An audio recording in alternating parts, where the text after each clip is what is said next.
Ya, dua orang lagi dan kami juga siapkan tentunya gift-gift menarik dari Evara. Silahkan berdiri. Dapat gift loh, Masya Allah. Sebutkan namanya, asalnya, dan silahkan untuk bertanya Sebut, atau juga ya, menyampaikan. nama, alamat, hobi, cita-cita. Wow, harus lengkap ya, dengan Harus, nomor ya? sepatu juga Oh, tidak. boleh, nanti bisa minta ke Bunda Eva ya. Ya. Terima kasih. Assalamualaikum warahmatullahi wabarakatuh. Waalaikumsalam warahmatullahi wabarakatuh. Yang pertama ya saya ucapkan selamat datang untuk Kak Puput ya di Majalengka. Terima kasih, Sewaktu Bunda. kecil juga saya sangat mengidolakan ya dengan Kak Puput Melati ini. Karena mungkin umur kita tidak beda jauh ya. Oh, iya ya? Iya, jadi pada saat saya kecil juga Kak Puput juga mungkin di usia dengan penyanyi cilik dengan lagu yang terkenal itu ya. Saya cukup mengenal begitu Lagu ya. apa Ibu? Yang tadi itu yang satu ditambah Oh, satu tambah satu. satu, betul. Jadinya 5 ya. Jadinya 5 sekarang ya, benar, Masya Allah. Iya, luar biasa menyimak paparan yang tadi sudah disampaikan oleh Kak Puput ya mengenai tips ataupun cara menjadi wanita yang tidak hanya sekedar cantik secara lahiriah tetapi juga secara batiniah, di mana tadi disebutkan dengan banyak menyebut asma-asma Allah atau dengan berzikir gitu ya, melakukan banyak hal yang positif, menggali potensi yang ada di dalam diri, dan banyak lagi tips lain yang tadi sudah disebutkan. Luar biasa ya, boleh ya berikan tepuk tangan untuk Kak Puput sebagai narasumber kita hari ini. Dan saya ingin meminta pandangan Kak Puput ya, khususnya terkait dengan wanita yang cantik di era revolusi industri 4.0 ini ya, di mana kita harus menguasai skillnya itu 4C, yaitu kolaborasi, komunikasi, kemudian juga kreatif, di mana kita juga harus mungkin tidak hanya tadi yang disebutkan cantik itu secara lahiriah, tetapi juga skill-skill yang lain di zaman era milenial ini ya. Nah, yang ingin saya tanyakan adalah bagaimana caranya kita bisa mengimbangi menjadi wanita yang cantik lahiriah dan batiniah di era milenial ini. Itu yang pertama ya, dan satu lagi ya, boleh? Ada, dirapel loh pertanyaannya Bu. Hanya 2 loh. Iya, dan mungkin ini sedikit keluar dari pokok pembicaraan kita hari ini ya, tapi masih berkaitan juga dengan wanita ya. Seperti yang sudah kita ketahui bahwa Arizalu Qawwamuna 'ala nisa ya, artinya laki-laki itu adalah pemimpin ya untuk perempuan.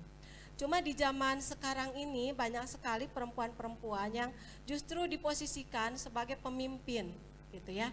Barangkali tidak hanya seperti yang kita ketahui di lembaga pemerintahan ataupun di instansi begitu ya, tetapi mungkin di rumah tangga itu sendiri, dalam tanda petik dalam hal ini adalah terkait dengan amanah berupa rezeki yang mungkin bisa jadi lebih besar ya secara finansial itu dibandingkan dengan suaminya begitu. Nah, bagaimana pandangan Kak Puput sendiri mengenai wanita-wanita yang menjadi leader itu ya, dan apa tips-tipsnya barangkali ya yang bisa dilakukan oleh wanita sehingga tidak melampaui batas yang tadi sudah disebutkan bahwa yang menjadi pemimpin itu tetap adalah laki-laki gitu ya. Terima kasih, mungkin itu saja. Ya, wassalamualaikum Waalaikumsalam. Waalaikumsalam warahmatullahi wabarakatuh. Langsung untuk Terima kasih. merchandise-nya diberikan untuk penanya Langsung kita. dijawab apa gimana nih? Kita tampung dulu ya, sudah Oh, tampung ya. simpan Dicatat aja ya, pertanyaannya. takut lupa Ya. nanti pertanyaan. Silahkan untuk penanya yang kedua. Ya, saya berikan kesempatan yang di sebelah Silakan. kanan. Mohon disebutkan nama kemudian asal daerah. Assalamualaikum warahmatullahi wabarakatuh. Waalaikumsalam warahmatullahi wabarakatuh. Perkenalkan sebelumnya saya Anita, alamat dari Jatiwangi. Untuk Kak Puput, Kak saya mau bertanya, kan di era serba sosmed saat ini ya, kita tuh banyak sering lihat konten TikTok atau story-nya orang gitu ya.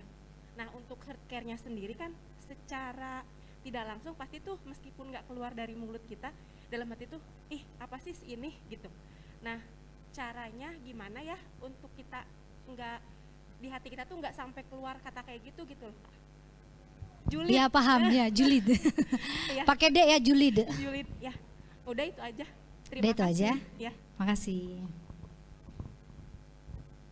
Ya, untuk sesi pertama kita cukupkan untuk dua penanya dan langsung muk cantiknya bisa dibawa pulang. Selamat ya Mbak, bertanya dapat hadiah loh, keren banget. Ya silakan untuk Mbak Puput bisa menjawab pertanyaan pertama. Tadi dari Bu dosen ya, jadi makanya dia Ya. begitu lancar dan menikmati ya proses bertanyanya ya. Tadi yang disampaikan adalah peran wanita di zaman now, di era 4.0. Kemudian yang kedua adalah wanita yang menjadi leader, bagaimana kapan dari Mbak Puput sendiri. Ya baik, peran wanita supaya tadi saya tangkapnya biar nggak ketinggalan gitu ya. Karena kan sekarang zaman semakin lama semakin canggih, sedangkan kemampuan kita itu sepertinya tertinggal gitu ya. Apalagi wanita-wanita yang memang mohon maaf, saya juga gaptek sih Bu sebenarnya, gak teknologi. Tapi begini, itulah makanya tadi saya bilang kita sebagai perempuan jangan sampai merasa puas sama ilmu yang kita sudah punya, gitu. Sebab yang namanya mencari ilmu itu sampai kita ke liang kubur. Artinya semua ilmu yang terus kita kita cari ilmu itu sampai ke liang lahat. Dari zaman ke zaman ilmu pasti akan terus berkembang, betul nggak? Ya, jadi kita harus mampu menyesuaikan dengan keterbatasan kita sebagai seorang wanita, apalagi ibu rumah tangga misalnya gitu ya. Nah, di zaman sekarang itu memang era digital yang semuanya serba digital. Ya Bu ya, kita pun juga bisa tahu segala sesuatu berita melalui digital gitu ya. Semuanya berita apapun, informasi apapun semuanya ada di kita bisa lihat di handphone kita. Hanya dengan satu benda ini, tapi kita seperti bisa menjelajahi seluruh dunia, betul nggak? Ya kan? Invasi Rusia ke Ukraina kita tahu, ya kan? Berita-berita yang sepele pun kita tahu, itu dari mana? Dari sini. Nah, tapi yang seperti saya bilang tadi, perempuan yang cantik dia yang mampu memfilter, dia yang mampu mengendalikan kecerdasan emosionalnya, kecerdasan sosialisasinya dia. Jadi dia tahu misalnya tadi menggali potensi kita, ya kan? Tetap tidak ketinggalan zaman dengan berita-berita yang sekarang sedang berkembang ya. Untuk kita jadikan sebagai ilmu pengetahuan kita. Karena yang namanya ilmu pengetahuan itu penting Bu. Kalau kata orang biar nggak ketinggalan zaman, betul nggak sih? Ya, biar nggak ketinggalan zaman. Kita tahu berita-berita dari handphone mungkin, kita tahu berita-berita dari maksudnya dari media sosial begitu ya. Dan kita harus pandai-pandai memilah dan memilih berita apa saja yang sebenarnya itu beritanya bagus atau tidak, beritanya benar atau tidak, beritanya hoax atau bukan. Itu kita juga harus pandai-pandai seperti itu, gitu ya Bu. Dan buat bunda-bunda semuanya, saya juga sering sampaikan ke seminar-seminar yang lain, jangan terlalu alergi sama yang namanya itu digital. Seperti contoh laptop, kadang ibu-ibu suka kayak ngegedein malesnya gitu, saya nggak ngerti ini gitu misalnya ya. Karena ada yang kayak gitu. Pakai handphone yang penting mah bisa buat WhatsAppan aja sama foto gitu kan. Yang penting kameranya bagus lah, udah itu aja. Kan kadang gitu mama ya. Sekarang kalau bisa jangan kayak gitu. Ya, supaya kita lebih mengerti lagi perkembangan digital seperti apa. Untuk siapa? Untuk anak-anak kita. Kita kan punya anak keturunan nih, ya. Anak-anak kita jangan sampai mereka tahu dari luar sebelum mereka tahu dari kita. Kalau saya sih seperti itu. Kenapa saya masih terus belajar di perguruan tinggi ilmu Al-Quran, saya ngambil jurusan tarbiyah, pendidikan Islam anak usia dini, karena saya tahu Allah amanahkan saya 5 orang anak yang butuh teladan, butuh panutan, butuh ilmu pengetahuan, bukan dari orang lain tapi dari saya, dari seorang ibu. Sebab ibu adalah madrasah utama bagi anak-anaknya. Jadi saya harus melek informasi. Sebagai perempuan harus melek digital, sebagai perempuan harus melek informasi. Jadi jangan ngegedein malesnya karena kita nggak ngerti. Yang misalnya kita gaptek, ya udahlah orang saya gaptek tuh. Kalau bisa dilawan hal-hal yang kayak begitunya. Saya harus ngerti, saya harus paham. Anak saya punya Instagram, saya harus punya Instagram.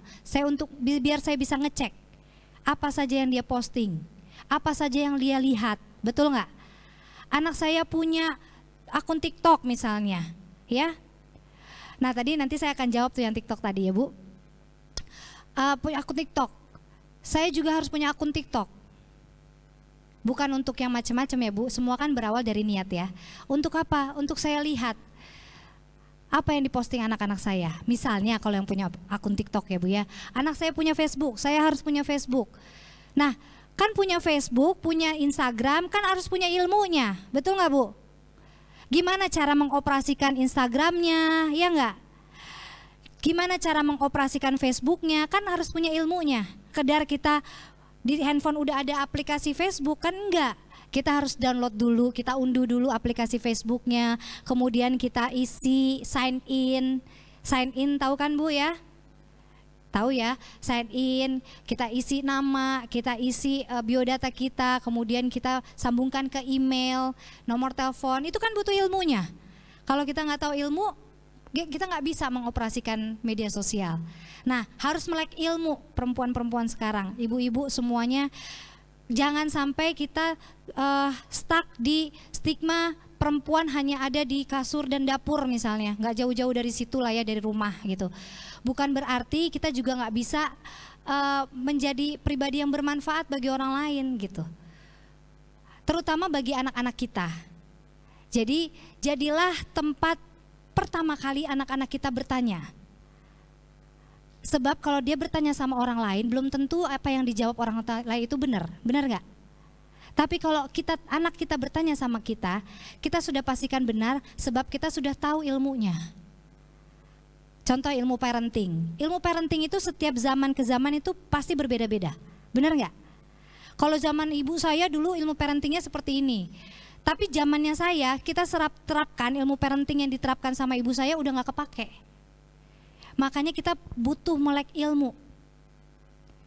Butuh melek digital.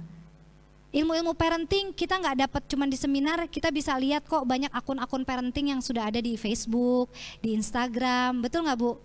Ya, di situ banyak sekali ilmu-ilmu parenting dan ilmu parenting saya sangat-sangat anjurkan buat bunda-bunda semuanya, meskipun anak-anak ibu dan ibu semua yang ada di sini sudah besar ataupun meskipun mereka sudah berkeluarga, kita wajib punya ilmu parenting tersebut, karena anak meskipun mereka sudah dewasa, mereka tetap harus punya tempat untuk bertanya.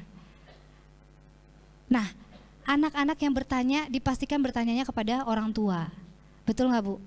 Contoh misalnya Bu, saya mau tanya dong Bu, itu apa namanya resepnya masakan ini apa ya Bu? Kan nanyanya sama kita ya Bu ya? Kayak saya nanya sama orang tua gitu kan, contoh hal kecilnya aja. Nah mungkin bunda-bunda yang dulunya berkarir jarang masak, karena dulu harus bekerja, membantu perekonomian suami, supaya anak-anak tetap sekolah, nggak tahu bumbunya. Mau nggak mau ibu-ibu harus ngelihat Google kan, bumbu resepnya di Google kan. Ibu-ibu harus ngerti caranya buka Google gimana. Ibu-ibu harus tahu lambangnya Google kayak apa, ya kan Bu? Lambangnya Google ada yang tahu gak Bu? Ya tahu lah Mbak Puput, masa nggak tahu gitu ya? Iya, hal-hal yang seperti itu. Makanya di era yang sekarang ini kita jangan sampai males-malesan. Artinya gini, jangan sampai menarik diri di era digital. Jangan sampai memanjakan kemalasan kita untuk memakai barang-barang canggih. Ya, smartphone lah, laptop lah, dan lain sebagainya, tablet lah, itu kita yuk cobain. Kita harus paham, kita harus ngerti gimana cara pakainya, gitu ya.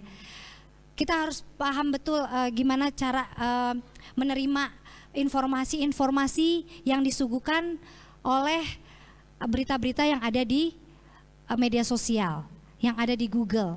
Sebab kan kita mau cari berita apa aja di Google dan di media sosial tuh pasti ketemu ya Bu. Contoh misalnya, kita nggak hafal lagunya Bu, judul lagunya, tapi kita misalnya ngomong aja ya, nyanyi gitu ya. Misalnya nih, lagunya video klipnya tuh ada video klipnya orangnya diseret-seret.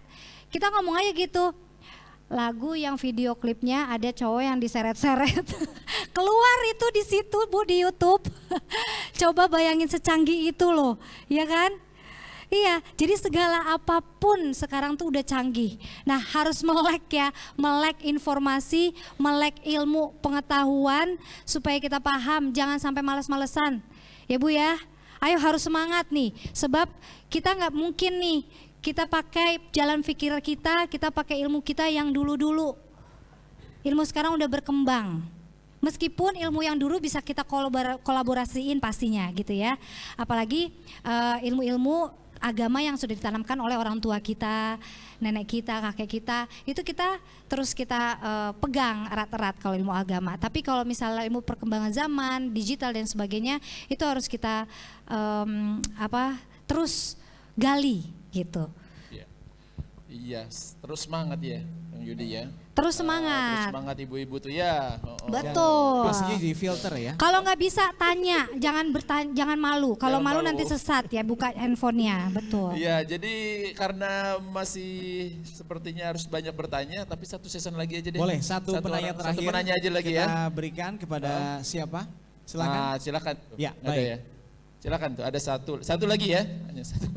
Mohon mic-nya. Di sebelah sana. Ya. Belakang.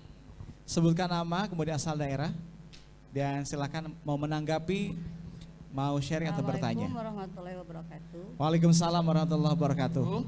Nama saya Leni dari Talaga. Mungkin pertanyaan saya to the point aja ya Kak Puput. Ini tentang parenting. Kalau misalkan kita kan sebagai istri juga sebagai ibu ya. Jadi kadang anak itu susah berkomunikasi dengan ayahnya. Jadi ada trik nggak yang trik bijak gitu untuk kita bisa menjembatani komunikasi antara anak dan ayah gitu. Terima kasih. Assalamualaikum warahmatullahi wabarakatuh. Waalaikumsalam warahmatullahi wabarakatuh. Iya, langsung saja. Langsung aja ya. Tadi yang pertanyaannya Ibu yang kedua belum dijawab ya? Belum ya? Ya, bukan yang tentang perempuan pemimpin ya. Sedikitnya yang saya paham bahwasanya memang laki-laki adalah pemimpin bagi perempuan gitu, kodratnya. Tapi ada satu yang Allah Subhanahu Wa Taala katakan bahwasanya di mata Allah itu tidak ada perbedaan antara perempuan dan laki-laki, gitu ya. Jadi di mata Allah itu semua sama, yang membedakan adalah tingkat ketakwaan dari hamba-hambanya. Mau perempuan mau laki-laki itu nggak ada tingkatan perbedaannya gitu ya Bu ya. Hanya saja mungkin laki-laki memang di atas lebih tinggi daripada perempuan, dijadikan pemimpin bagi wanita-wanitanya gitu ya. Partner, lebih ke partner sih kalau saya bilang. Nah di era yang sekarang ini perempuan-perempuan ada yang memang berkarir ya bunda-bunda ya, berkarir di luar. Kalau saya melihat itu adalah kita harus tahu dulu alasan-alasan seperti apa yang mengharuskan mereka untuk berkarir di luar, tidak di dalam rumah gitu. Saya baca buku karyanya guru saya ya, Umi Balkis, Filantropi Wanita menurut Perspektif Al-Quran, bahwasanya perempuan itu tidak harus begini loh. Jadi wanita itu juga bisa bermanfaat bagi orang banyak. Selama dia mampu bermanfaat bagi orang banyak ya, dia bisa gitu loh menggali potensi seperti yang tadi saya bilang. Dia menggali potensi karena di mata Allah itu semuanya sama. Yang membedakan adalah laki-laki memang agak sedikit tinggi kodratnya gitu. Dan yang kedua, perempuan-perempuan yang memang bekerja di luar pasti sudah dipastikan sudah mendapatkan izin atau ridho dari suaminya gitu ya. Mendapatkan ridho, kalau dalam Islam harus dapat ridho dari suami. Kalau suaminya nggak ridho, ya mau bagaimana lagi? Mungkin bisa dirayu-rayu lagi, mungkin bisa diomongin lagi ke suaminya, kan kayak gitu. Tapi yang pasti perempuan bisa berkarir, bisa menjadi manfaat bagi orang lain, itu juga penting. Karena seperti yang saya tadi bilang, Sayyidah Khadijah wanita karir. Sayyidah Khadijah tuh perempuan yang berkarir, ya. Sayyidah Aisyah itu cerdas sekali. Justru malah hadis riwayat dari Nabi Muhammad SAW yang diceritakan oleh Sayyidah Aisyah paling banyak, ribuan. Artinya kan perempuan itu juga bisa gitu loh. bisa bermanfaat, bisa menggali potensinya, bisa menjadi pemimpin dalam arti bukan pemimpin yang dalam rumah tangga ya, dalam rumah tangga tetap suami, tapi seperti Sayyidah Khadijah, dia adalah pemimpin dalam pekerjaannya. Dia pedagang, dia itu seorang pedagang yang sukses. Di bawah kepemimpinannya Sayyidah Khadijah, karyawan-karyawannya ya, zaman sekarang karyawan-karyawannya itu, budak-budaknya itu sukses juga gitu. Artinya kan tidak ada yang salah dengan perempuan. Gitu. Perempuan juga bisa kok, karena di mata Allah tidak ada bedanya. Tapi yang paling penting adalah sesuai dengan syariat, ada batasan-batasan yang dilakukan oleh perempuan itu sendiri, tidak melebihi kodratnya sebagai seorang perempuan gitu. Contoh misalnya seperti saya ya bunda-bunda, saya wanita berkarir, meskipun saya bukan berkarir yang setiap hari dari pagi sampai sore saya ke kantor, tapi saya berkarir itu ya seperti ini, misalnya ada undangan di luar, atau mungkin saya harus kuliah, dan itu kan artinya saya tidak 24 jam ada di rumah. Tapi sebisa mungkin saya menyelesaikan kewajiban-kewajiban yang saya harus selesaikan dulu. Contoh misalnya anak-anak sudah harus saya selesaikan dulu keperluan dan kewajiban saya kepada mereka, makanannya, terus buku pelajarannya dan sebagainya. Meskipun anak-anak saya sudah didik dari kecil untuk bisa membereskan buku-buku pelajarannya sendiri. Kemudian urusannya untuk suami itu udah selesai semuanya, baru saya pergi, baru saya menunaikan urusan saya di luar. Contoh-contoh mungkin seperti itu ya, yang mungkin wanita berkarir yang insya Allah diberkahi sama Allah, yang terus bisa menjalankan kewajibannya di rumah gitu, sebagai seorang istri dan seorang ibu rumah tangga gitu. Kemudian pertanyaan yang dari Mbak di sebelah ya. Iya, ketika melihat sesuatu, misalnya ya ngelihat TikTok gitu, terus wajar sih kita perempuan, kita tuh manusia ya, pasti kan kalau melihat ada sesuatu yang berlebihan gitu kan, ih apaan sih gitu ya, julid gitu kan ya, ini yang apa sih maksudnya gini gitu, nggak apa-apa, itu manusiawi kok. Tapi setelah itu mungkin kita harus istighfar juga gitu. Ya, karena apa? Bukan nggak salah gitu, nggak salah sih kita seperti itu. Tapi lebih baik kita istighfar aja gitu. Artinya gini, ya Allah, mungkin saya juga punya dosa gitu kan. Astagfirullahaladzim, astagfirullahaladzim. Pokoknya banyak-banyak istighfar kalau ngelihat hal-hal yang memang sekiranya itu mengganggu gitu, mengganggu. Karena memang sekarang banyak sekali akun-akun yang kayaknya gimana ya bunda-bunda ya, perempuan-perempuan yang mohon maaf ya, tadi saya bilang rasa malunya tuh sudah tergerus gitu ya, sudah tidak punya rasa malu lagi. Makanya sekarang ini bukan, kan ada yang bilang kayak gini sama saya, boleh gak sih punya akun TikTok gitu. Kamu punya akun TikTok, atau mungkin gini, kok kamu punya akun TikTok sih gitu. Kalau saya pribadi ya menanggapinya, kenapa enggak? Enggak apa-apa, kita mau punya akun apapun, selama media sosial, akun tersebut kita jadikan media untuk berdakwah. Betul enggak? Kita jadikan media, seperti pisau aja Bu. Pisau itu bisa mencelakakan, juga bisa bermanfaat, bener enggak? Kalau kita pakai buat mengiris bawang, ngiris macam-macam keperluan kita, itu kan pakai pisau, bermanfaat. Tapi kalau kita niatnya pisau ini untuk membahayakan orang lain juga bisa. Nah, diniatin, kita punya akun Instagram, kita punya akun Facebook, kita punya akun TikTok, apapun itu niatnya untuk dakwah, niatnya untuk menyebarkan kebaikan, niatnya untuk supaya bermanfaat bagi orang banyak, itu nggak apa-apa. Jadi kalau katanya ada yang saya menghargai orang-orang yang memang saya tidak mau punya akun TikTok, nggak apa-apa, silakan. Saya juga menghargai orang-orang yang mempunyai akun TikTok, nggak apa-apa, selama akun itu dia pakai untuk hal-hal yang membawa kemanfaatan gitu. Jadi kalau misalnya kita lihat akun TikTok orang yang seperti itu, yang misalnya yang seperti tadi mbaknya bilang, ya pertama pasti kita bakal gitu sih, kadang-kadang keceplosan juga gitu ya Bu ya. Namanya juga manusia ya kan, jadi kok gitu sih gitu kan, kok dia berani banget sih gitu, atau mungkin berbagai macam lah yang ada di otak dan kepala kita gitu kan, dan hati kita gitu. Kalau bisa jangan sampai masuk ke hati, biarkan cuma di pikiran aja ya Bu ya. Jadi supaya biar belum sampai ke hati, langsung kita istighfar sama Allah, astagfirullahaladzim, astagfirullahaladzim, astagfirullahaladzim. Supaya apa? Supaya kita dihindarin dari hal-hal yang seperti itu gitu. Jadi gitu ya Mbak ya.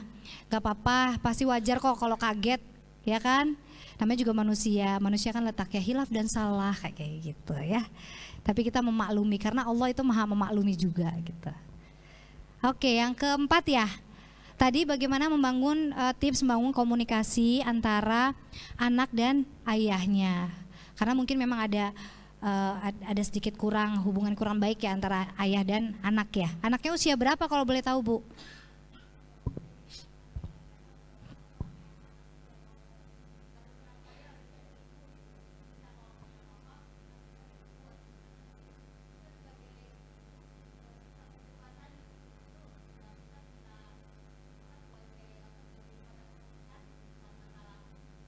Oke, emang lebih nyamannya sama ibu gitu ya?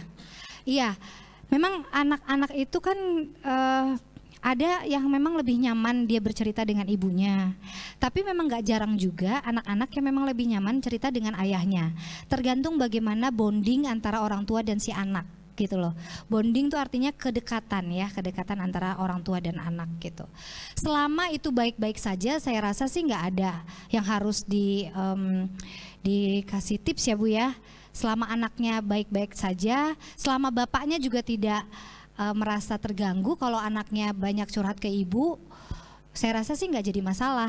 Kecuali kalau misalnya bapaknya komplain misalnya, kenapa sih kok si Adi misalnya, si Adi kok cuman ngomongnya ke ibu aja nggak ngomong ke saya. Nah itu mungkin bisa kita cari jalan solusinya seperti apa gitu ya. Yang paling terpenting dalam hubungan antara anak dan orang tua adalah komunikasi. Ya, nggak cuman anak sama orang tua sih, pasangan juga seperti itu, komunikasi. Bersahabat juga gitu, komunikasi. Berklien, bekerja sama juga komunikasi. Yang paling terpenting dalam bermuamalah kepada siapapun itu adalah komunikasi. Pun bermuamalah kepada Allah, berkomunikasi yang paling terpenting. Doa, sholat itu adalah bentuk komunikasi kita sama Allah. Zikir itu komunikasi kita sama Allah. Begitupun juga dengan kita, dengan sesama kita, dengan anak-anak, dengan pasangan kita, dengan orang tua. Itu yang harus dibangun adalah komunikasi. Kalau komunikasi kita baik, insya Allah pasti hubungan kita akan terus menjadi hubungan yang baik. Tapi kalau komunikasi kita nggak bagus, buruk, otomatis pasti akan ada celah-celah yang akhirnya menimbulkan kesalahpahaman, ya, buruk sangka antara satu dan lainnya gitu.